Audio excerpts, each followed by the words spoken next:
warahmatullahi wabarakatuh.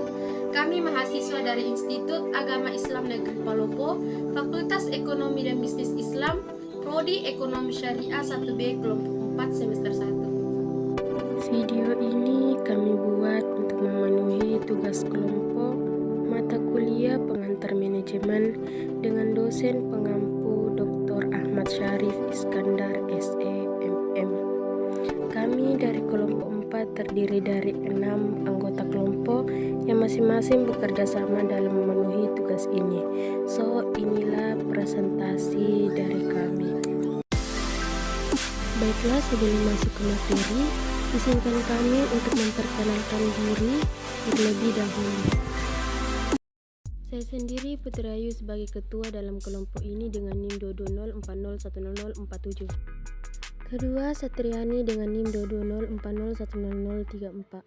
Selanjutnya, Fikra Ilfiani Lestari dengan NIM 220401043. Berikutnya, Nurul Halisa dengan NIM 220401048. Selanjutnya ada Hartini dengan NIM 220401055. Dan yang terakhir ada Ratna dengan NIM 220401044. Kami dari kelompok 4 akan membahas materi tentang e-business.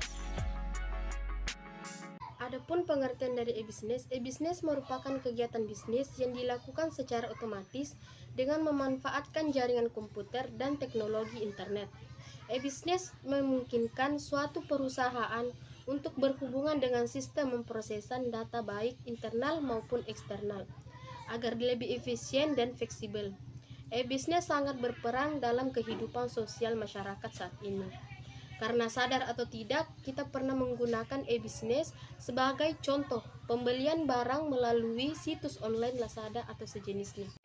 Definisi e-business adalah kegiatan bisnis yang dilakukan secara otomatis dan semi-otomatis dilakukan dengan menggunakan teknologi e-business. E-business memungkinkan sesuatu perusahaan untuk berhubungan dengan sistem pemrosesan data internal dan eksternal secara lebih efisien dan fleksibel. E-business juga banyak dipakai untuk berhubungan dengan supplier dan mitra bisnis perusahaan, serta memenuhi permintaan dan melayani kepuasan pelanggan secara lebih baik. Adapun 5 modal bisnis. Yang pertama, storefront. Yang dimaksud dengan storefront adalah modal bisnis yang menjual produk fisik atau jasanya secara online, sedangkan konsumennya menggunakan berbagai sarana tradisional lain seperti menggunakan jasa pos atau kurir. Yang kedua, information broker. Information broker akan fokus dalam menyediakan informasi terkait dengan produk, harga, dan juga ketersediaannya. Mereka juga terkadang ada yang menyediakan fasilitas transaksi. Yang ketiga, transaction broker. Model ini akan membuat pembeli mampu mengamati berbagai tarif dan syarat pembelian. Namun, kegiatan bisnis utamanya adalah memberikan fasilitas transaksi. Yang keempat, reverse auction, yaitu akan mengajukan penawaran kepada berbagai pembeli untuk membeli produk barang atau jasa dengan harga yang sudah ditetapkan. Yang kelima, digital product delivery. Jenis model ini akan menjual dan mengirim produk jenis perangkat lunak multimedia dengan menggunakan internet. Jenis-jenis e-business. 1. Business to business adalah jenis bisnis yang digunakan antar perusahaan dengan perusahaan lainnya, baik itu pada perusahaan yang bergerak pada industri yang sama ataupun yang berbeda, dan kegiatan transaksinya dilakukan melalui internet. 2. Business to consumer. Konsumer adalah jenis perdagangan yang dilakukan secara elektronik oleh sesuatu perusahaan yang kemudian menjual produknya secara langsung ke para pembeli. Akan menawarkan produknya yang kualitasnya memang baik dan bagus dengan harga yang relatif lebih murah, dengan pelayanan yang baik agar mampu meraih kesuksesan secara cepat. 3. Konsumen to konsumen. Mereka yang terlibat dalam jenis e-business ini adalah pelanggan dan mereka akan menjualnya lagi ke pelanggan lainnya. 4. Consumer yaitu bisnis. Jenis bisnis ini adalah sesuatu jenis bisnis di mana konsumen atau pelanggan akan memberitahukan apa yang mereka perlukan, lalu para pemasok akan saling berlomba-lomba dalam menyediakan apa yang konsumen tersebut diperlukan.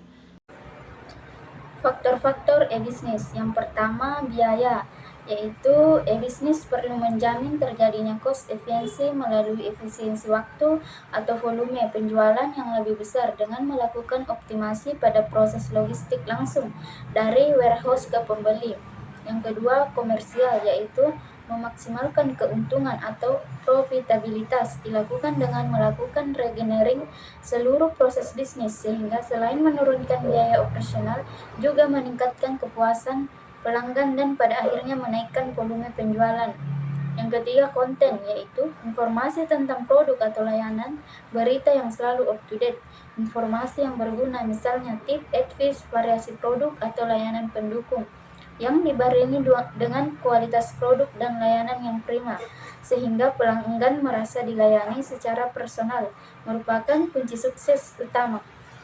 Yang keempat, komunitas, yaitu komunitas merupakan media tempat pertukaran pengalaman, membentuk interest group sehingga menjadi sarana yang efektif untuk membentuk opini pelanggan, membangun permintaan atau generate demand, dan melindungi kepentingan pengguna maupun pelaku. Komunitas merupakan cara yang efektif untuk meningkatkan retensi pelanggan, sehingga biaya untuk mendapatkan pelanggan baru menjadi minimal. Yang kelima, kenyamanan, yaitu kenyamanan dalam melakukan transaksi online merupakan salah satu kunci sukses. Navigasi yang mudah, cepat, dan informatif akan membuat pengguna menyukai cara bertransaksi online, sedangkan kerumitan navigasi yang memerlukan beberapa kali klik dan tidak memberikan petunjuk yang mudah dan cepat bisa menyesatkan pengguna dan membuat pengguna tidak kembali lagi. Yang keenam, konektivitas, yaitu ketersediaan koneksi yang cepat juga merupakan faktor penentu kesuksesan transaksi online. Respon yang cepat dan tidak terputus akan membuat pengguna merasakan manfaat yang nyata dari e-bisnis. Perubahan dalam e-bisnis. Era bisnis telah mengakibatkan perubahan yang cukup mendasar dalam perusahaan bisnis. Pada umumnya, perubahan hal tersebut antara lain, yang pertama, pemasaran dapat dilakukan secara luas dengan tingkat kompetisi yang lebih tinggi. Yang kedua, pertumbuhan dan perkembangan industri. Perusahaan sangat bergantung pada informasi dan pengetahuan.